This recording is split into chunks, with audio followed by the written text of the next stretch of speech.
بسم اللہ الرحمن الرحیم۔ السلام علیکم ویورز، آج ہم بات کریں گے حضرت ادریس علیہ السلام کا مکمل واقعہ اور ان کی زندگی کے بارے میں اہم معلومات۔ حضرت ادریس علیہ السلام وہ نبی جنہوں نے اس دنیا میں سب سے پہلے قلم اور کپڑے اور ہتھیار بنا کر انسانیت کے لیے ترقی کی راہ ہموار کی، لیکن آپ علیہ السلام پر جو صحیفہ نازل ہوا وہ بائبل سے الگ کیوں کیا گیا؟ دا بک آف اینوک، ایک ایسا صحیفہ جو شاید دنیا کی ہر پر اسرار کتابوں میں سے ایک ہے، کیونکہ اس کتاب میں کائنات کی پیدائش، حضرت آدم علیہ السلام کی پر اسرار کہانیاں اور ایسے راز لکھے ہیں جو شاید ہمارے پڑھی گئی تاریخ سے میل نہیں کھاتے۔ جائنٹس، علم نجوم اور خلائی مخلوق سے حضرت ادریس علیہ السلام کا جنگ کرنا، یہ تمام چیزیں اس کتاب کو مزید پر اسرار بنا دیتی ہیں۔ کیا واقعی حضرت ادریس علیہ السلام نے خلائی مخلوق سے جنگ کی اور انسانیت کو بچایا تھا؟ انسانی روایات اور اس کے متعلق کیا کہتی ہیں؟ کیا ماڈرن سائنس کا سب سے بڑا سوال یعنی ایلین اور بوٹس کا حضرت ادریس علیہ السلام کی زندگی اور دور سے کوئی تعلق ہے؟ حضرت ادریس علیہ السلام کے اللہ کے تیسرے پیغمبر تھے جو حضرت آدم اور شیس علیہ السلام کے بعد نبوت کے منصب پر فائز ہوئے۔ آپ کی پیدائش قدیم شہر بابی میں ہوئی۔ روایتوں کے مطابق حضرت ادریس علیہ السلام نے دنیا میں لوگوں کو سب سے پہلے لکھنے، پڑھنے اور تعلیم حاصل کرنے کا درس دیا۔ آپ کا زیادہ تر وقت درس میں گزرتا تھا، چنانچہ لوگوں نے آپ کو ادریس یعنی درس دینے والا کہہ کر پکارنے لگے۔ آپ علیہ السلام حضرت شیس علیہ السلام کی 5ویں نسل سے تعلق رکھتے تھے اور راخر کے مطابق آپ علیہ السلام حضرت آدم علیہ السلام سے 500 سال بعد اور حضرت نوح سے 1000 سال پہلے پیدا ہوئے۔ حضرت آدم علیہ السلام کے بعد حضرت آدم علیہ السلام کے بیٹے حضرت شیس علیہ السلام کا انتقال ہوا تو ان کے پیروکار بہت کم تعداد میں باقی رہ گئے۔ قابیل کی اولاد نے کفر و شرک اور بدکاری اور بے حیائی کا بازار گرم کر رکھا تھا۔ زنا کاری اور شراب نوشی عام تھی۔ ہر طرف بتوں کی پوجا اور آگ کی پرستش ہوتی تھی، لہٰذا بنی آدم کی ہدایت اور رہنمائی کے لیے اللہ نے حضرت ادریس علیہ السلام کا انتخاب کیا اور انہیں نبوت کے منصب پر فائز کیا۔ نبوت کے منصب پر فائز ہوتے ہی آپ علیہ السلام نے اپنی قوم کے بھٹکے ہوئے لوگوں میں واعظ و تبلیغ کا کام شروع کر دیا، لیکن وہ سب آپ کے دشمن بن گئے اور جو لوگ حضرت ادریس علیہ السلام پر ایمان لائے تو ان لوگوں نے ان پر ظلم کرنا شروع کر دیا، لہٰذا ادریس علیہ السلام اپنے پیروکاروں کے ساتھ بابی سے ہجرت کرنے کا فیصلہ کیا۔ حضرت ادریس علیہ السلام نے اپنے پیروکاروں کو لے کر مصر کی طرف چل پڑے اور دریائے نیل کے کنارے آباد ہوئے۔ یہ ایک سرسبز و شاداب علاقہ تھا۔ حضرت ادریس اور آپ کے ساتھیوں نے یہاں دعوت و تبلیغ کا کام جاری رکھا اور ان لوگوں نے یہاں مختلف علوم سیکھ کر خوب ترقی کی۔ اللہ نے قرآن مجید میں حضرت ادریس کا ذکر یوں فرمایا ہے، اور اس کتاب میں ادریس کا بھی ذکر کیجیے، وہ بڑے سچے نبی تھے اور ہم نے انہیں بلند رتبے پر پہنچایا۔ حضرت ادریس نے ہی سب سے پہلے قلم سے لکھنا اور کپڑا سینا ایجاد کیا۔ اس سے پہلے عموماً لوگ جانوروں کی کھال کو بطور لباس استعمال کرتے تھے۔ حضرت ادریس وہ پہلے انسان تھے جنہیں علم و نجوم اور علم الحساب یعنی اسٹرولوجی اور میتھمیٹکس کا علم بطور معجزہ عطا کیا گیا۔ کہا جاتا ہے کہ آپ کو کم و بیش 72 زبانوں کا علم تھا اور دنیا کی قدیم ترین زبان مثلاً عربی، سریانی، یونانی، لاطینی، عبرانی اور مصری زبان کی بنیاد آپ نے ہی رکھی تھی۔ حضرت ادریس علیہ السلام پر 30 صحیفے نازل ہوئے جو اس وقت کے لوگوں کے لیے رہنمائی اور ہدایت کا ذریعہ تھے۔ آپ نے ہی اسلحہ اور ہتھیار بنانے کے فن کو عام کیا۔ مورخین نے لکھا ہے کہ بنی قابیل بار بار آپ کے علاقے پر حملہ کیا کرتے تھے تو آپ نے اس لیے اسلحہ بنایا اور ان سے کئی بار خون ریز جنگ بھی لڑی۔ حضرت ادریس نے 365 سال کی عمر پائی تھی۔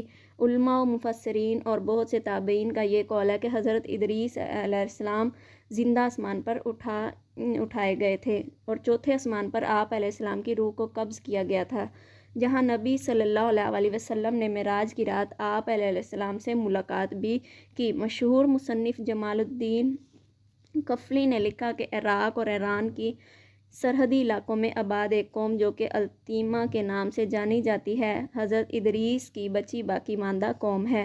جو صاحبین کی ایک شاخ ہے۔ یہ لوگ ادریسی کہلاتے ہیں۔ یہ لوگ ستارے کو اپنی دینی رسومات کا ماخذ سمجھتے ہیں اور اپنی عیدیں اور قربانیاں ستاروں کے عروج اور رجوع کے وقت کے مطابق کرتے ہیں۔ قرآن و حدیث کے علاوہ حضرت ادریس کی زندگی اور ان کے زمانے کے متعلق معلومات کے دو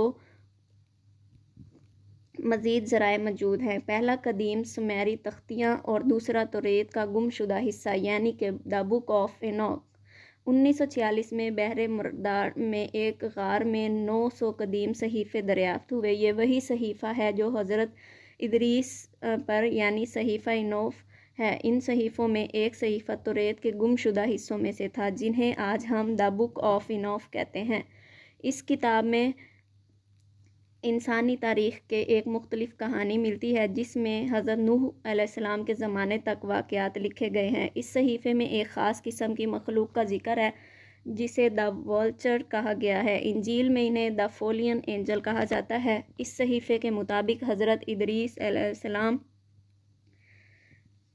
اس دنیا پر انسانوں کی آبادی بڑھنے لگی تو زمین کی کچھ چیزیں آسمان کے فرشتوں کی نظر میں آنے لگی۔ ان فرشتوں کو بنی آدم کی خوبصورت عورتیں بہت پسند آئی۔ وہ لمبے بالوں والی عورتوں کے فریختہ تھے، لہٰذا سینکڑوں فرشتے آسمانی راستوں سے زمین پر آ گئے۔ انہوں نے ان خوبصورت عورتوں کے ساتھ زنا کیا اور شادیاں بھی کی۔ اس دوران ان فرشتوں نے انسانوں کو علم و نجوم اور ستاروں کا علم سکھایا۔ ان عورتوں نے جب بچوں کو جنم دیا تو وہ انسان نہ تھے، ان کی شکلیں عجیب و غریب یعنی دیو ہیکل مخلوق یعنی جائنٹس تھے۔ بائبل میں انہیں نیفیلیم کہا جاتا ہے۔ اسلامی روایات میں بھی اس طرح لمبے قد والے دیو کا ذکر جگہ جگہ ملتا ہے۔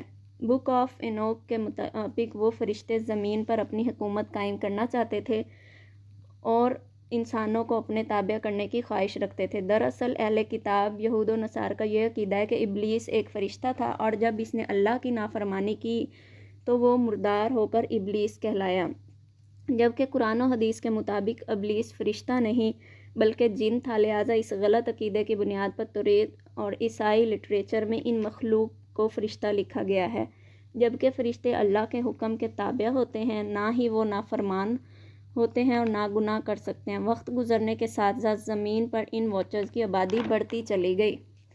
انہوں نے انسانوں اور جانوروں کو کھانا شروع کر دیا اور زمین میں خوب فساد ہوا۔ لہٰذا خدا نے زمین پر ایک فرشتہ بھیجا جس کا نام عزازیل تھا۔ اس نے انسانوں کو ہتھیار بنانا سکھایا اور کائنات کے متعلق علوم سکھائے۔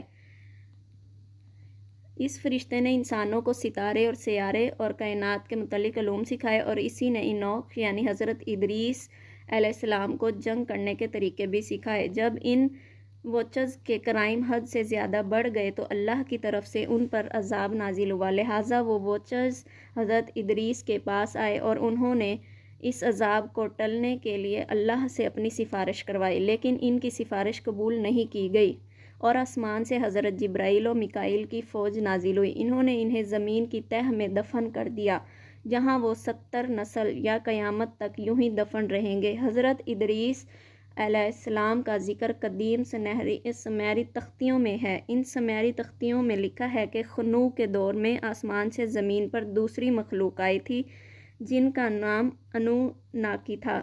سمیری انہیں خدا مانتے اور ان کی پوجا کیا کرتے تھے۔ بڑے ریسرچرز کے مطابق انوناکی ایلین کی ایک نسل تھی جو زمین پر آئے تھے۔ ان انوناکی نے ہی انسانوں کو میٹلز پروسیسنگ اور مائننگ کا کام سکھایا۔